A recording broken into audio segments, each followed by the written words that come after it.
Okay, good morning. Good morning. Sorry, good evening, everyone. I'm recording. It's now 9:20 p.m. So good evening, everyone. Um, uh, in this class, I will talk about, um, you know, several topics. We will discuss, some terms such as accept and accept. And also we will talk about acceptance and refusal letters. And we will see if we can, discuss other, formal letters in this class. First of all, we have these two terms, accept and accept. So students, confuse these two words, accept and accept. Accept means, to agree, okay, or to consent, as mentioned here. It's a verb meaning to consent to or agree to take. For example, you say, I accept your invitation. I invite you to my house. And you say, okay, I accept your invitation. Means that you consent or you agree to take that invitation. Whereas accept, okay, and this is with the EXCEPT, is normally used as a preposition, meaning other than or excluding. So the first one means to consent. The second one means to exclude. For example, I have students in my class. I say, I want Ahmed Yusuf oh no, that's not an example. I want to talk to all students except John. Now, except John means that excluding John. It means that I do not want to talk about John. Or look at this example here. We agree on doing everything except the schedule, okay? So here, excluding, you exclude the schedule.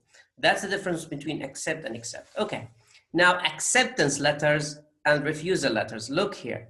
Whenever you apply to a job, okay, and you do the interview, after you do the interview and they inform you of you being chosen for that job, you have to either accept or refuse the job. And if you do this, you have to do it, officially by writing this. Now we will look at how or what the process that you should follow to accept or refuse, job employment. Okay, let me read here. When you decide to accept a job offer, you can notify your new employer by telephone or in a meeting. But to make your decision official, you need to send an acceptance in writing. What you include in your message or whether you send a letter or email depends on previous conversation with your new employer. Okay, so you ask yourself, okay, I want to write an acceptance letter or refusal letter. How do I do this? Do I do it in a letter form or do I do it in an email form? Now, this depends on your previous correspondence with the employer. For example, if you were contacting your employer through letters, then you have to write a letter. If you're contacting your employer through emails, then you have to write your refusal or acceptance letter through emails. Okay, figure A3 shows an example of a job acceptance letter written by a graduate student with substantial experience. We will look at it now. Okay. Note that in the first paragraph of figure, the writer identifies the job he's accepting and the salary he has been offered. Doing so can avoid any misunderstanding about the job or the salary. Okay, now I want you to look at this. Okay, here.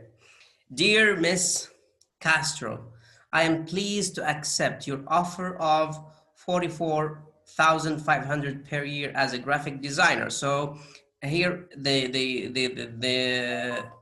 the person, Joshua, okay, he said that he's pleased to accept the offer. Now, what's the offer? He writes 50,000 per year with the natural history of museum. Now, why, you ask yourself, why this person mentions money here?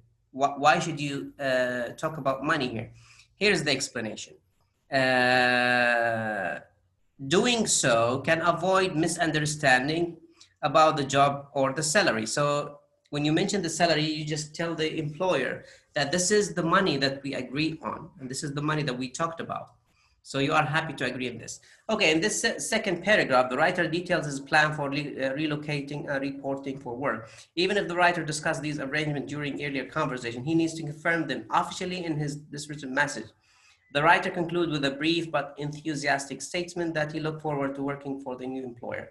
So after graduating, I plan to leave Pittsburgh on Tuesday, June 2nd. I should be able to find living accommodations and be ready to report for work on Monday, June 15th. Now, why does this person mention these dates? Because he wants to tell the employer that I need time to relocate, to change the location, okay? Because I want to move from one place to another. And that's why, you have to know that I need time, okay? And he gives the employer specific dates like June 2nd or June 15th.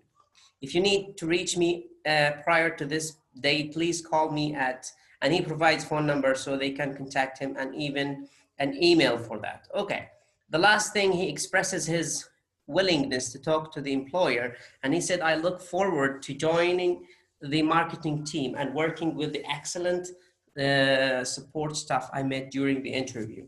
Sincerely, Joshua Goodman.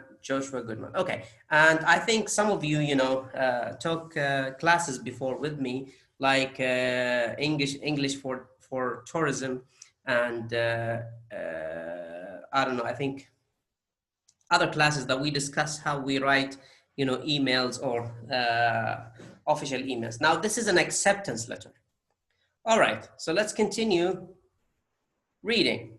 When you decide to reject a job offer, send a written job refusal to make that decision official, even if you have already notified them during a meeting or a telephone. Writing to an employer is an important goodwill gesture. Be especially tactful and courteous. The employer you are refusing has spent time and effort interviewing you, and you may have counted on your accepting the job. Remember, you apply for another job at the company in the future. Okay, so when you write a refusal letter, when you refuse the letter, you have to be courteous, polite, and you have to tell them that you cannot, accept that job because you find something that suits your qualifications and skills more. And look at this letter that we have here. In figure A4, an example of job refusal, the applicant mentions something positive about his contact with the employer and refers to the specific job offer. He indicates his serious consideration of the offer, provides I think a logical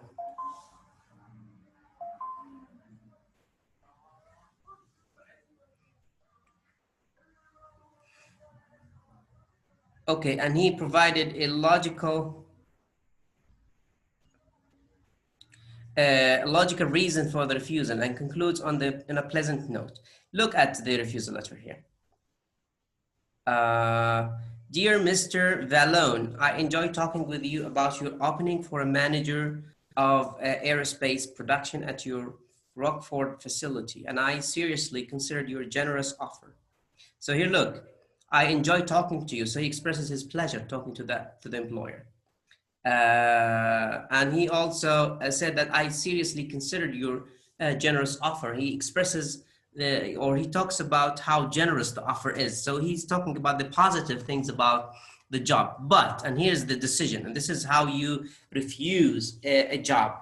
After giving the office careful thoughts, however, I have decided to accept a management position with a research and development firm. So he chooses another job in another firm.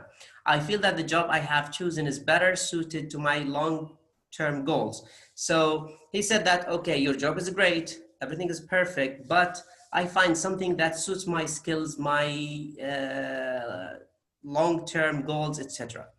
And the last two lines, he, in the end, thanked the employer for their time and for the effort they spent to do the interview. I appreciate your consideration and the time you spend with me. I wish you success in filling the position. Sincerely, Robert Mandel. Okay, so this is a refusal letter.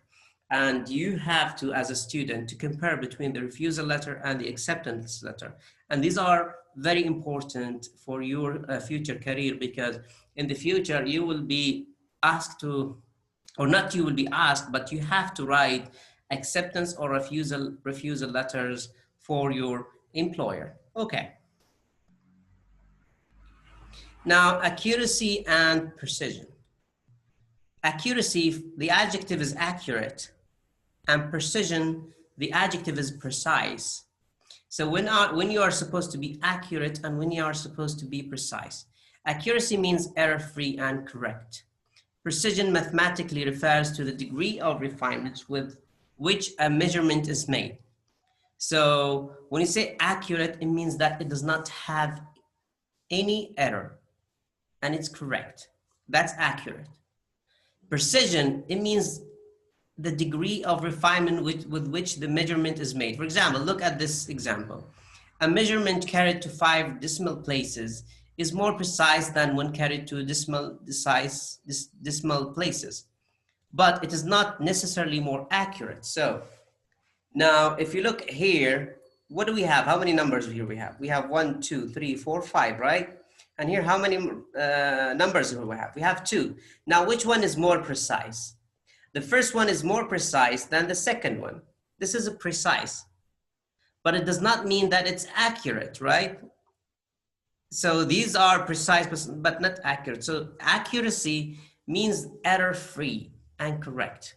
Precision, it means that the degree of refinement with which a measurement is made. Okay. Now, the last thing that we will discuss today is the acknowledgement letters. One way to build goodwills with colleagues and clients is to send an acknowledgement, letting them know that something they sent arrived and express thanks. It is usually short.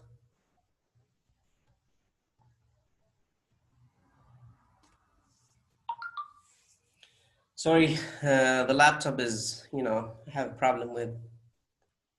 Let's look at acknowledgement letters. Yeah, here. One way to build goodwill with colleagues and clients is to send an acknowledgement, letting them know that something they sent arrived and expressing thanks. It is usually short, polite note. The example shown in figure A5 could be sent as a letter or an email. See correspondence. Okay. Let's read this acknowledgement. Dear Mr. Evans, I received your comprehensive report. When I finish studying it in detail, I'll send you our cost estimate for the installation of the EC801240 per scanner. Thank you for preparing such a thorough analysis. Regards, Roger von Blatz. Okay. Now, why do we read an acknowledgement letter? Acknowledgement letter here, it tells the person that you are dealing with that you receive something from him or her or from the company. So you need to acknowledge that you got something from that person or from that company. So if you look at the letter, Mr. Evans, he said, I received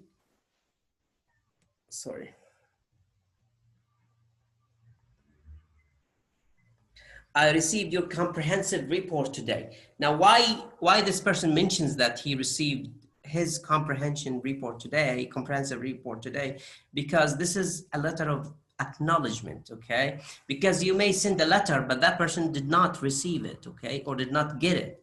Maybe the letter went to the spam or the trash. How do you know that the letter received or is received by that person? Through the acknowledgement letter. The person has to write an acknowledgement letter that you received the thing that they sent. Okay. Acronym and initialism, I think we discussed them with abbreviations. So go back to the previous page and to the previous topic, acronym and initialism, and you'll find everything over there. Now, actuate and activate, just read them. It's not important. I don't think it's important. The last thing here is ad hoc and adopt, adapt, and adopt. Ad hoc is a Latin for this and for this particular occasion. An ad hoc committee is one set up temporarily to consider a particular issue. The term has been fully assimilated into English.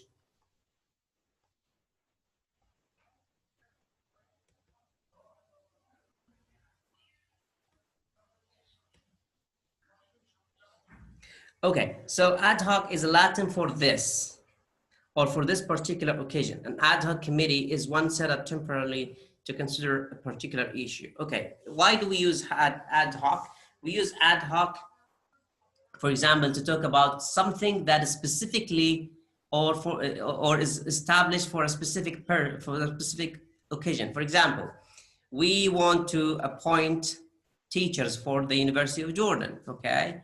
So if you want to do this, you have to have a committee, right? So you say, we have established an ad hoc committee for interviewing the new teachers. Now, ad hoc means that we assign this committee for the sake of employing people. And this is for a particular occasion, which is, finding people to work at the University of Jordan.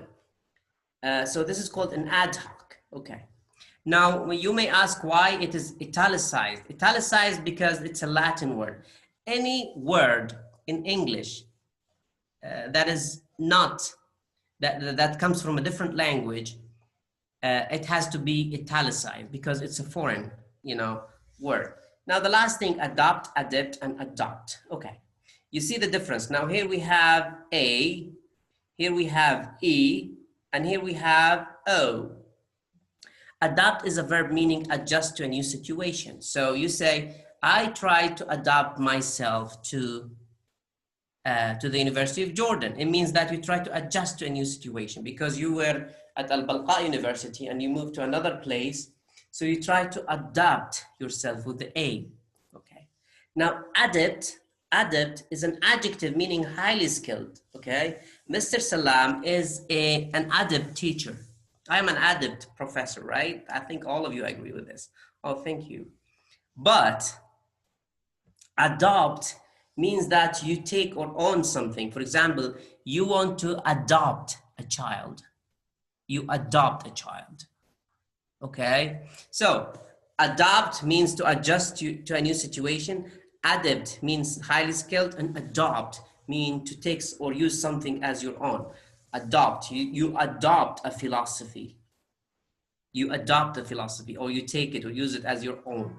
Okay, look at the example. The company will adopt policy, means that it will use this policy of finding engineers who are adept managers.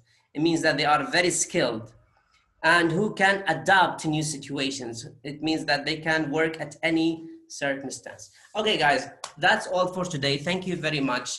Now, this is the class for tomorrow, okay? So tomorrow there will be no class. I recorded for you. I think that recording is best for you because it will save time, and it will the class will be for you to listen to and to be with you for the whole time. So I will, upload this video to YouTube. Thank you very much for watching, and thank you for watching and for